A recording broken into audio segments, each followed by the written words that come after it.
दोस्तों, मेरे पास एक रिसीवर है जो ख़राब है। आज इसको हम रिपेयर करेंगे।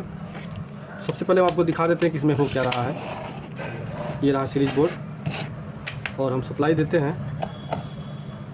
तो कोई भी इंडिकेशन नहीं है, मतलब कोई भी सप्लाई इसमें शो नहीं हो रहा है। तो इसका स्टेप बाय स्टेप हम चेकिंग करेंगे, कैसे चेकिंग किया जाता है पूरा बताएंगे। तो इसके लिए मल्टीमीटर को हम रख लेते हैं। मल्टीमीटर को बजर के रेंज में, कंटिन्यूटी रेंज में हम रख के सबसे पहला जो हमारा स्टेप होता है वो होता है मेरा मेन लीड। पहले हम मेन लीड को चेक करेंगे। मेन लीड के एक पार्ट को यहाँ रखेंगे और यहाँ देखेंगे दूसरा, देखिए एक तार ये सही है और दूसरे पिन पे रख के हम यहाँ देखते हैं जो हमारा मेन लीड आ रहा है, एक तार यहाँ है और एक तार यहाँ है। तो हम मेन लीड को पहले चेक कर लेते हैं। तो मेन लीड हमारा सही है। स्विच को चेक कर लेते हैं। स्विच तो नहीं गड़बड़ है। स्विच के दोनों पिनों पे मीटर रखेंगे, बीप की आवाज़ आनी चाहिए। तो मेरा यहाँ तक क्लियर हो गया। अब हम पहले इसकी सप्लाई देते हैं और अब इसको हम वोल्टेज चेक करेंगे पहले। तो वोल्टेज चेक करने के लिए हमको यहाँ दोनों पे देखना है वोल्टेज आ रहा है कि नहीं आ रहा है। तो मीटर को हमको AC रेंज में रखना होगा। तो मैं AC 700 वोल्ट की रेंज में रख लेता हूँ। 700 वोल्ट की रेंज में रख के अब मैं यहाँ सप्लाई चेक करता हूँ। तो यहाँ सप्लाई आ रही है, मतलब हमारा यहाँ तक जो सर्किट है वो ओके है। अब हमको इस प्लेट को बाहर निकालना होगा। इस प्लेट को बाहर निकाल लेते हैं। ये क्लिप लगे होते हैं, क्लिप को दबा के बाहर कर लिया जाता है। दोस्तों, ये सब काम करिएगा, सप्लाई बाहर निकाल लीजिएगा, नहीं तो आपको झटका लग सकता है। तो ये निकल चुका है, ये निकल के बाहर आ गया। अब हमको सबसे पहला एक चीज़ चेक करना होगा, इसका फ्यूज़। तो फ्यूज़ को हम यहाँ से मल्टीमीटर से ही चेक कर लेते हैं। पहले मीटर को बजर के रेंज में रख के और फ्यूज़, यहाँ हमारा फ्यूज़ लगा हुआ है।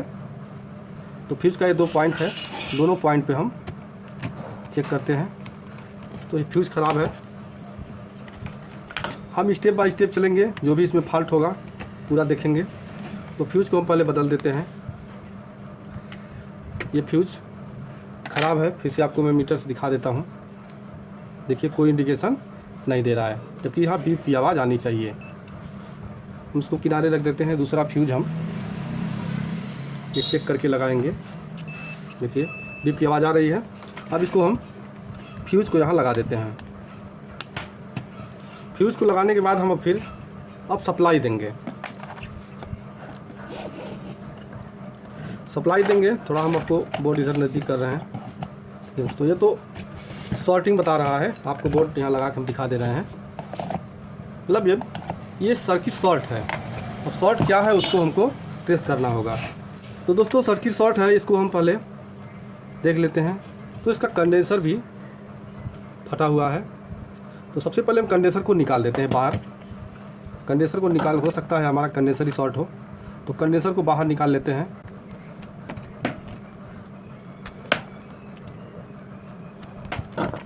कंडेंसर को बाहर निकाल लेने के बाद दोस्तों, जो हमारा शॉर्ट बताता है मेन लीड लगाते ही, इसमें 2 जगह से ज़्यादा फॉल्ट होता है।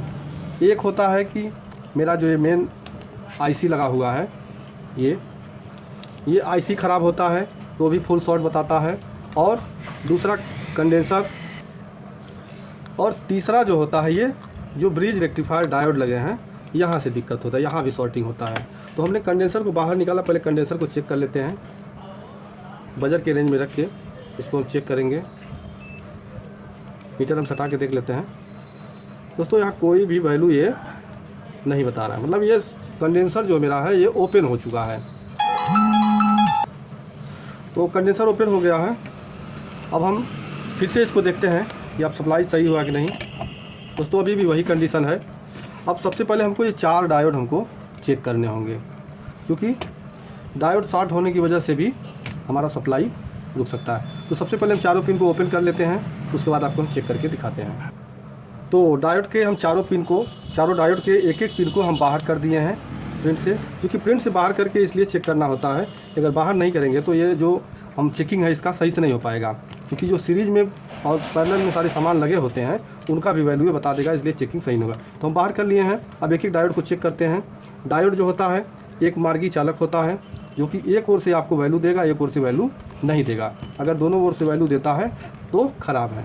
तो देखिए दोस्तों, ये एक ओर से वैल्यू दिया, एक ओर से दूसरे ओर से नहीं दिया। अब दूसरा हम चेक करते हैं, ये एक ओर से वैल्यू दे रहा है और दूसरे ओर से नहीं, ये भी डायोड हमारा सही है। और तीसरा हम चेक करते हैं, इधर से कोई वैल्यू नहीं है और इधर से हमारा वैल्यू दे रहा है, मतलब ये भी हमारा डायोड सही है। चौथा डायोड को हम चेक करते हैं दोस्तों, देखिए ये लगाते ही बीप की आवाज़ इसमें आ रही है। हम पलट के मीटर को चेक करते हैं। तो चारों डायोड में से हमारा एक डायोड ये शॉर्ट है। पहले हम इस डायोड को रिप्लेस करेंगे और तीनों को वापस जैसे था वैसे लगा देंगे। तो मैं फिर लगा के और आपको दिखाता हूँ। तो मेरा एक डायोड ख़राब है और मैं एक कैपेसिटर जो मेरा ओपन हो चुका है, इसको हम एक पुराने प्लेट से निकाल रहे हैं। तो एक डायोड की हमको ज़रूरत है, तो एक डायोड हम निकाल लेते हैं और एक कैपेसिटर यहाँ है, इस कैपेसिटर को भी हम निकाल लेते हैं। तो ये कैपेसिटर हम चेक करेंगे। पहले कैपेसिटर और डायोड दोनों को चेक कर लेते हैं कि ये सही है या ख़राब है। बिना चेक किए हुए सामान कोई भी न लगाएं। हल्का सा बीप की आवाज़ देखिए, आप फिर पलट के लगाएंगे तो हल्का सा बीप की आवाज़ आ रही है। कंडेंसर हमारा सही है, कहीं से फटा वटा नहीं है। डायोड को चेक कर लेते हैं, डायोड शॉर्ट या ओपन तो नहीं है। तो एक ओर से वैल्यू ये दे रहा है और दूसरी ओर से वैल्यू, मतलब ये हमारा डायोड जो निकाले हैं वे सही है। अब इसको फिट करते हैं बॉडी में, सॉरी प्लेट में फिट करते हैं। पहले पुराने वाले को निकाल लें। अब इसमें लगाने के लिए आप देखिए यहाँ एक सफ़ेद धारी बनी हुई है। ये बॉक्स बना हुआ है, यहाँ पे 3 धारी बनी हुई है। यानी इधर जो मेरा रहेगा, जो डायोड के ऊपर जो धारी बनी रहेगी सफ़ेद, ये डायोड की धारी ये इधर रहेगा। ये हमारा प्लस हो गया, ये हमारा माइनस हो गया, ये कैथोड हो गया, ये एनोड हो गया। तो अब जैसे इसकी धारी बनी हुई है वैसे हम लगाएंगे। अगर यहाँ कोई निशान नहीं है तो आप जब डायोड निकालते हैं तो उसको ध्यान रखिए कि किस तरह से लगा हुआ है, सेम वैसे ही लगा दीजिए। तो दोस्तों डायोड को हम जैसे था वैसे लगा दिए हैं। अब हम इस कंडेंसर को भी लगा लेते हैं।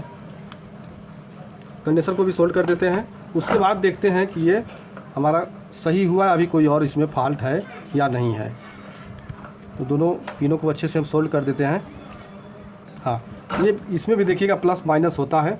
इधर एक धारी बना होता है, ये माइनस होता है और ये जो खाली होता है ये प्लस। तो कंडेंसर का जो ये लाइन जिसमें रहता है सफ़ेद पट्टी, ये माइनस होता है और ये प्लस होता है। इसको आप देख के लगाएंगे, नहीं तो हमारा कंडेंसर गर्म होके फट जाएगा। तो अब हम इसको चेक करते हैं।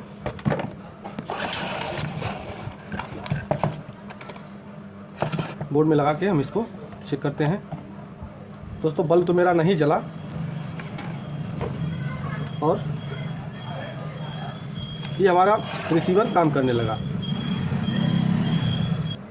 तो दोस्तों रिसीवर ऑन हो चुका है। यही कुछ मेथड होते हैं जो पावर सप्लाई में काम आते हैं। तो इस तरह से आप रिपेयर कर सकते हैं। तो मिलते हैं अगले वीडियो में, तब तक के लिए नमस्कार।